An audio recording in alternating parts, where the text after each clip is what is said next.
Next question is juvenile crime. What do we know about it in Chattanooga? What don't we know that we should know about it? There are a number of juveniles offending in Chattanooga, and again, that's one of it.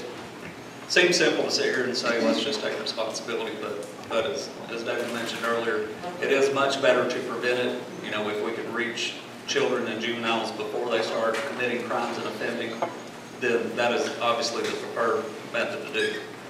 You know, we've got to teach them, let them know what behavior is acceptable, what behavior is not acceptable, and that we've all heard the saying that it takes a village to raise a child. There's a lot of truth in that. You know, and if we're all responsible in starting out locally and on our own street, with our neighbors, building it on up our neighborhood and in our communities, and ultimately collectively our city. Yeah, that's the preferred approach, is to reach them while they're young, let them understand that this is not acceptable behavior, or this is what we expect out of you, and if you do commit crimes, or you know, if you break the rules, there are going to be consequences. Unfortunately, and in a lot of households around the nation, children are growing up without learning consequences to their actions. And that's here and across the nation. Or learning the pattern of life on the positive side. I'm sorry? Learning the pattern of life on the positive side. Yes. Certainly.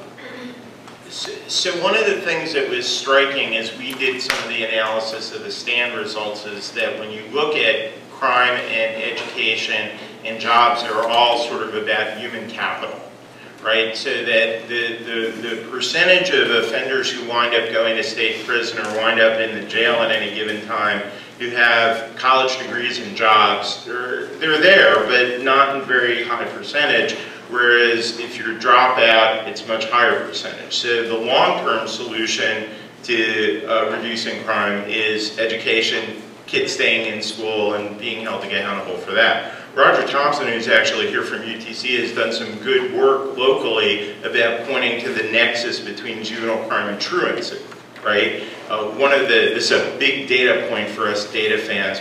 We've figured out that if kids actually go to school, there's a higher likelihood that they'll graduate. So